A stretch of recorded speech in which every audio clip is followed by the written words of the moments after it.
po ang ating Bible verse tungkol sa 1 Corinthians chapter 15 verses 42 to 44. At buksan po natin ang ating puso't isip sa magandang salita ng Diyos. Yan sabi dito na, so it will be with the resurrection of the dead, the body that is sown imperishable, it is raised imperishable. It is sown in dishonor, it is raised in glory. It is sown in weakness, it is raised in power. It is sown a natural body, it is raised a spiritual body.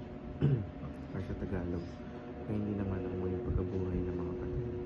Tinanim na may pagkasira, binubuhay na muli na walang pagkasira. Ito ay tinatanim na walang dangal. Ito ay binubuhay na may kaluwalhatian. Tinatanim na may kahinaan, muling binubuhay na may kapangyarihan. Ito ay tinatanim ng katawang laman. Ito ay binubuhay ng katawang spiritual. Kung may katawang makalupa ay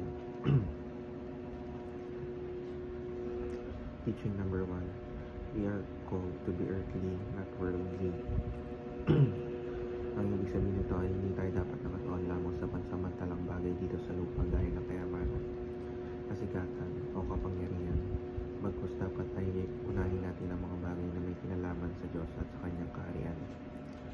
Teaching number 2, we will be raised bodily, not just spiritually.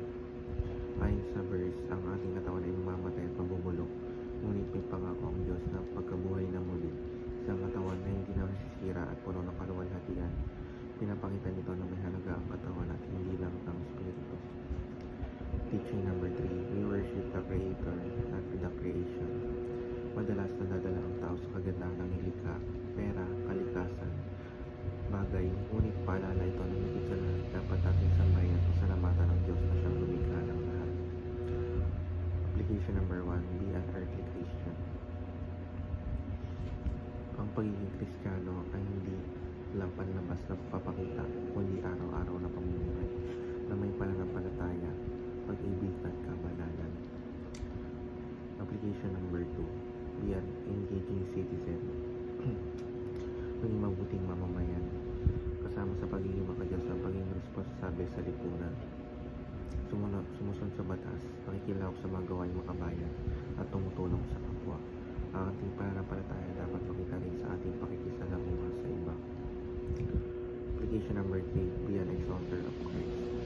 Sa trabaho, pag-aaral o kahit simpleng gawain, dapat makita ng iba na si Kristo ang ating sinusunod at siya ang sentro ng ating